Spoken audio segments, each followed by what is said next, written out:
Starlite. It began in a kitchen, Nuttall up. Morris Ward, a self-taught inventor and former hairdresser from Yorkshire, was experimenting with a mix of organic polymers and ceramics. The year was the mid-1000s, and the world was looking for materials that could withstand extreme temperatures. What Ward concocted, he named Starlite, and its properties defied belief. Witnesses to his demonstrations described something miraculous. An egg, coated in a thin layer of Starlite, could be subjected to a 1200 degrees Celsius blowtorch flame for several minutes. When the coating was peeled away, the egg underneath remained completely raw, cool to the touch. This wasn't just insulation, it was an additive material that seemed to absorb and dissipate heat on a fundamental level. NASA, Boeing, and the British Ministry of Defence all expressed intense interest. They saw its potential to revolutionise everything from spacecraft re-entry shields to fire-resistant structures. Imagine aircraft cabins that could withstand inferno temperatures, or military vehicles impervious to thermite attacks. Starlite promised all of this. Yet, despite the groundbreaking demonstrations and the significant interest from major players, Starlite never reached mass production. Ward fiercely guarded his formula, often refusing to fully disclose its composition to potential partners. He was wary of exploitation, preferring to maintain complete control. The secrecy, while understandable, ultimately became its greatest hurdle. Companies wanted to analyze and replicate the material, something Ward largely prevented. After his death in 2011, the precise formula reportedly passed to his family, but the material's incredible promise remains largely unfulfilled.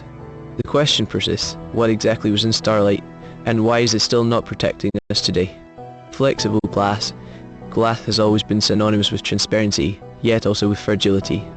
Its very structure, an amorphous solid, allows light to pass through while resisting deformation. But what if glass could bend, twist, even fold, without shattering? This isn't science fiction, it's the reality of flexible glass, a material quietly reshaping our relationship with screens and surfaces. The secret lies in its extreme thinness and a carefully engineered chemical composition. Traditional glass is thick enough for microscopic flaws to propagate into catastrophic cracks under stress. Reduce the thickness to mere tens of micrometers thinner than a human hair and the material behaves differently.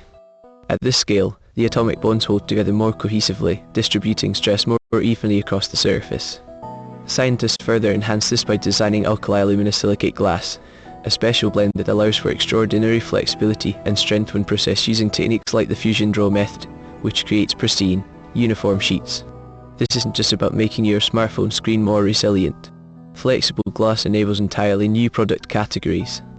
Imagine phones that fold in half, displays that roll up like a map, or smartwatches with screens that curve seamlessly around your wrist. Beyond consumer electronics, it promises lighter, more efficient solar panels that can conform to any surface, or innovative medical devices requiring adaptable optical components. The shift from rigid panes to pliable sheets unlocks possibilities that are just beginning to unfold. How much further can we push the boundaries of this ancient material, transforming its very definition? Tesla's Bladeless Turbine. When we picture a turbine, images of massive spinning blade immediately come to mind, harvesting wind or steam. But over a century ago, Nikola Tesla envisioned a profoundly different machine, one with no blades at all. His radical design, patented in 1913, aimed to extract energy from moving fluids not through direct impact, but through a more subtle, yet powerful, phenomenon. At its core, the Tesla turbine consists of a series of smooth, closely spaced discs mounted on a central shaft. Instead of pushing against blades, the working fluid, whether steam, air, or water, enters tangentially, flowing between these discs. Friction, or the boundary layer effect, becomes the driving force. The fluid adheres to the disc surfaces, dragging them along and transferring its momentum directly to the rotating shaft. This elegant principle meant fewer moving parts, less vibration, and theoretically, higher efficiency under the right conditions.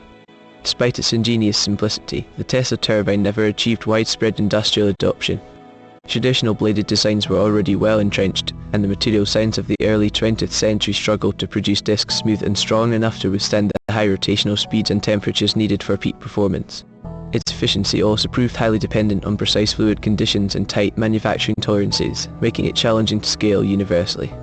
Yet, the underlying principles remain fascinating. Today, with advanced materials and precision engineering, the Tesla turbine is finding new applications in niche fields, from microturbines to specialized pumps. It stands as a testament to Tesla's unconventional genius, a machine ahead of its time, still holding the promise of a quiet, efficient power source waiting for its moment to truly shine. Dymaxion House. Imagine a house that could be flown anywhere, assembled in a day, and produce its own power. This wasn't science fiction in the 1940s, It was Buckminster Fuller's Dymaxion House, a radical vision for portable, self-sufficient living. Solar, the maverick designer, coined Dymaxion from dynamic, maximum, and tension, aiming to maximize efficiency with minimal material. Built primarily from aluminum, the circular structure hung from a single, central mass that also housed all utilities, plumbing, electrical, and even an air conditioning unit. Its lightweight design meant it could be shipped in a compact package and quickly erected on site.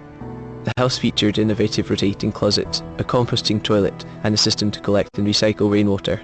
Fuller even envisioned it rotating on its axis to optimize sunlight and shade throughout the day. The Dymaxion House promised affordable, mass-produced shelter, freeing residents from traditional land ownership and utility grids. It was a machine for living, designed to perform. Yet, despite two fully functional prototypes and immense public interest, the Dymaxion House never entered full production. World War II diverted aluminum resources, and post-war builders favoured conventional methods that offered faster, if less revolutionary, solutions. Its advanced manufacturing requirements proved too complex for the existing housing industry. Perhaps the world simply wasn't ready for a house so far ahead of its time, or perhaps its very radicalism presented too many hurdles for widespread adoption. Magnetic refrigeration. Our familiar refrigerators hum along, relying on noisy compressors and chemical refrigerants. This standard vapor compression cycle, while effective, demands significant energy and uses gases that can pose environmental concerns if released. But what if we could cool things down without a compressor, simply by using magnets? This is the promise of magnetic refrigeration, a concept based on the magnetocaloric effect, first observed over a century ago. It works with specific materials, often alloys containing rare earth elements like gadolinium, silicon, germanium. When these materials are placed into a strong magnetic field, their internal magnetic domains align. This alignment reduces their inherent disorder, or entropy, causing the material to heat up similar to how gas warms when compressed. This excess heat is then efficiently transferred away, perhaps to the surrounding air or a circulating fluid. Once the material cools, the magnetic field is removed. With the field gone, the magnetic domains quickly disorient, rapidly increasing the material's entropy. This process causes the material to absorb heat from its surroundings, cooling itself down significantly. This cold is then transferred to the refrigerator's interior, and the cycle begins again. This approach offers compelling advantages. It eliminates the need for environmentally problematic refrigerants and operates with far fewer moving parts, making it significantly quieter. Critically, it also holds the potential for greater energy efficiency. The main challenge now involves scaling the technology, developing cost-effective and abundant magnetocaloric materials, and integrating powerful magnetic fields into compact, everyday appliances. As research progresses, the hum of a future refrigerator might just be the click of a magnetic switch. Compressed air engines. Compressed air engines operate on a remarkably simple principle. Just like a steam engine uses expanding steam to push a piston, these engines use expanding compressed air. Air, stored under high pressure in the tank, flows into a cylinder. As it enters, it pushes against a piston, which then turns a crankshaft, creating mechanical power. The spent, depressurized air exhausts into the atmosphere. This process inherently makes them clean at the point of use, emitting only cooler air, a significant advantage over internal combustion engines that burn fossil fuels. The appeal of a zero-emission engine is clear, particularly in enclosed environments or for specific industrial tasks. Imagine operating silently in a warehouse with no exhaust fumes, or drills powering deep underground without generating heat or requiring complex ventilation. These are scenarios where compressed air excels. However, the technology faces significant hurdles. Air, even when highly compressed, simply doesn't pack the same energy punch as gasoline or diesel. This low energy density means much larger tanks are needed for comparable power output or range, a major constraint for vehicle design. Compressing the air in the first place also requires energy, and the process generates heat, which is often lost. Then, as the air rapidly expands within the engine, it cools dramatically, sometimes forming ice around exhaust ports, hindering performance. These fundamental physics limit the widespread adoption of pure compressed air engines for everyday transport. While they offer tantalizing environmental benefits, the practicalities of storage, energy density, and efficiency push them into specialized niches, prompting engineers to explore hybrid air storage of immense more conventional power sources, rather than replacing them entirely. The question remains, can the elegance of pneumatics ever truly overcome the brute force of chemistry? The Telharmonium, imagine music delivered directly to your home, not from a record or a radio, but piped in, live, over the very wires that carried your conversations. That was the audacious vision of Thaddeus Cahill at the turn of the 20th century, and his answer was an instrument unlike anything seen before or since, the Telharmonium. Patented in 1897, the Telharmonium was the first true electronic musical instrument. It generated sound through massive electromechanical alternators, often called tone wheels. These rotating magnetic discs spun at precise speeds, creating electrical currents that could be amplified and converted into musical tones. It could mimic instruments like flutes, horns, and cellos, all from a centralized location. But describing it as an instrument barely captures its scale. The final Mark Roman III, completed in 1906, was an engineering marvel that filled an entire building in New York City. It weighed over 200 tons, its components requiring rail cars for transport. It wasn't merely played, it was operated by a small crew. The grand idea was to transmit its unique sound through telephone lines directly to subscribers in hotels, restaurants, and private homes. For a few years, it offered a live music subscription service. However, the Telharmonium's powerful electrical signals frequently bled into adjacent phone circuits, causing infuriating interference and hum during people's private calls. This crosstalk became its ultimate undoing, alongside its astronomical operation costs. Though ultimately a commercial failure, shutting down by 1914, the Telharmonium stands as a monumental ancestor to all electronic music. It proved the concept of generating music electrically and foreshadowed the world of streaming audio long before the technology was ready to match the immense ambition behind it. This isn't science fiction, it tests the core concept behind a liquid piston engine, a fascinating deviation from conventional designs. Instead of a rigid component sliding within a cylinder, a carefully chosen liquid acts as the working interface, transmitting force and undergoing compression or expansion. The fundamental principle remains familiar. A working fluid like air or gas is compressed and expanded to generate power or transfer heat. But in a liquid piston engine, that working fluid interacts with a liquid column, often water, oil, or even molten salt, which effectively replaces a traditional mechanical piston. This liquid then displaces another fluid, or directly drives a turbine or generator. The advantages can be significant. Eliminating solid-on-solid contact removes friction and wear, drastically reducing maintenance needs and extending lifespan. It also allows the engine to operate at much higher temperatures, as the liquid can often withstand extreme heat better than many metals, opening doors for high-temperature applications like waste heat recovery. Crucially, the liquid S thermal mass can facilitate nearly isothermal compression and expansion, a holy grail for efficiency in thermodynamic cycles like the Stirling engine. However, designing such an engine introduces new engineering challenges. Choosing the right liquid, ensuring stable fluid dynamics, and containing it under pressure requires sophisticated solutions. The complexity shifts from mechanical linkages to precise fluid control. This alternative approach redefines how we think about converting thermal energy, pointing towards a future where engines might be less about grinding metal and more about elegant fluid manipulation. Cold fusion. In 1989, two chemists, Martin Fleischmann and Stanley Pons, made a startling announcement.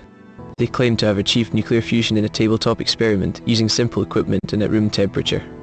This was cold fusion, a concept that flew in the face of everything physicists understood about nuclear reactions, which require immense heat and pressure. Their setup involved an electrolytic cell, essentially a jar of heavy water with palladium and platinum electrodes.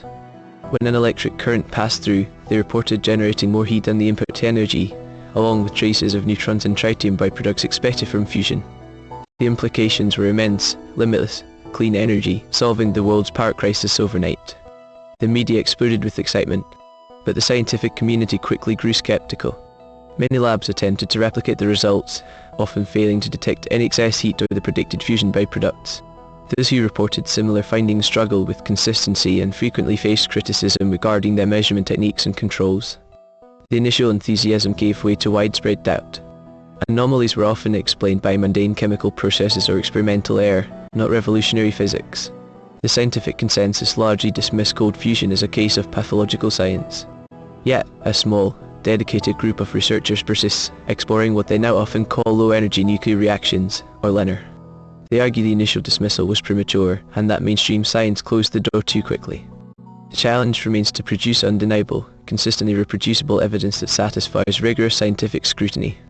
Until then, cold fusion exists in a curious limbo, a dream of cheap energy always just never entirely forgotten. But Puckle Gun, it is 1718, and London financier James Puckle unveils a weapon he believes will revolutionise naval warfare. His invention, the Puckle Gun, was a flintlock firearm mounted on a tripod, but its true innovation lay in its revolving cylinder. Unlike standard muskets of the era, which required reloading after every shot, Puckle's design promised rapid, sustained fire. The gun featured a hand-crank cylinder, holding anywhere from 6 to 11 preloaded chambers. This This meant the single operator could theoretically fire multiple rounds without stopping to individually load, powered and shot for each. Puckle even designed two distinct cylinder types. One used traditional round bullets, intended for use against Christian enemies. The second, more controversially, fired square bullets. Puckle claimed these square projectiles would inflict more damage and be more inconvenient to extract from the body, an intentional design choice for use against non-Christian adversaries, specifically Ottoman Turks. Despite its ambitious design, the Puckle Gun never moved beyond the prototype stage. Its mechanisms were complex and prone to jamming. The rate of fire, while faster than a musket, was still slow compared to later advancements, and manufacturing it was expensive and difficult with 18th century technology. The square bullets, far from being a tactical advantage, proved aerodynamically inefficient and less accurate. Puckle's vision was decades, even centuries, ahead of its time, a bold but ultimately impractical leap in firearms development. It stands as a fascinating footnote in military history, a brilliant concept, crippled by the limitations of its own era. Aerogel production. Creating aerogel begins not with a solid, but with a liquid wet gel. The process typically starts by mixing a liquid precursor, like silicon alkoxide, with a solvent, often an alcohol. Add a catalyst, and these ingredients begin to react, forming a colloidal suspension known as a sol. Over time, the individual particles in the sol link together, creating a three-dimensional network that traps the solvent within its pores. This transformation yields a wet gel, essentially a solid structure permeated entirely by liquid. Think of it as a microscopic sponge, completely saturated. Once formed, this wet gel undergoes an aging process, allowing its delicate internal framework to strengthen. The real challenge, however, lies in removing the liquid without destroying that fragile structure. If you simply air dry the gel, the surface tension of the evaporating liquid would act like a powerful internal vise, collapsing the entire pore network. This is where supercritical drying becomes essential. The wet gel is carefully placed into a high-pressure chamber. Here, the existing solvent is often exchanged for liquid carbon dioxide. Both the temperature and pressure are then gradually increased above the critical point of carbon dioxide. In this supercritical state, CO will exist as neither a true liquid nor a true gas. It is a fluid with properties of both. Crucially, it has virtually no surface tension. This allows the supercritical CO to permeate the gel, then be slowly vented away without exerting any damaging capillary forces on the incredibly delicate pore walls. What remains is the aerogel, a solid structure that is over 95% air by volume. The Pyroceram Process. To create pyroceram, the journey begins not unlike traditional glass production. Specific raw materials, primarily silica, alumina, and lithium oxide, are combined with carefully selected nucleating agents, often titanium dioxide or zirconium dioxide. These ingredients are melted at extremely high temperatures, then shaped into the desired form, whether a cooking surface or a robust oven window. At this point, it is still just glass. The true transformation unfolds during a precise, multi-stage heat treatment. Instead of merely softening, the glass is first heated to a temperature designed to trigger nucleation. Here, billions of microscopic crystal seeds begin to form throughout the glass matrix. These aren't fully formed crystals, they are the minute, atomic blueprints from which the material's final structure will emerge. The precise control over this initial stage is vital, as it determines the crystal density and size. Next, the temperature is elevated significantly and held for an extended period. This allows those nascent seeds to grow, expanding into a dense network of interlocking crystals. They consume much of the surrounding glassy material, effectively reorganizing the entire internal structure. The duration and exact temperature profile directly influence the size and type of crystals, which in turn dictates the material's final properties. This controlled crystal growth is what separates a simple glass from a sophisticated glass ceramic. The final product, with its composite microstructure, exhibits resistance to thermal shock and strength matched by its glassy origin, opening possibilities for extreme environments where other materials would fail.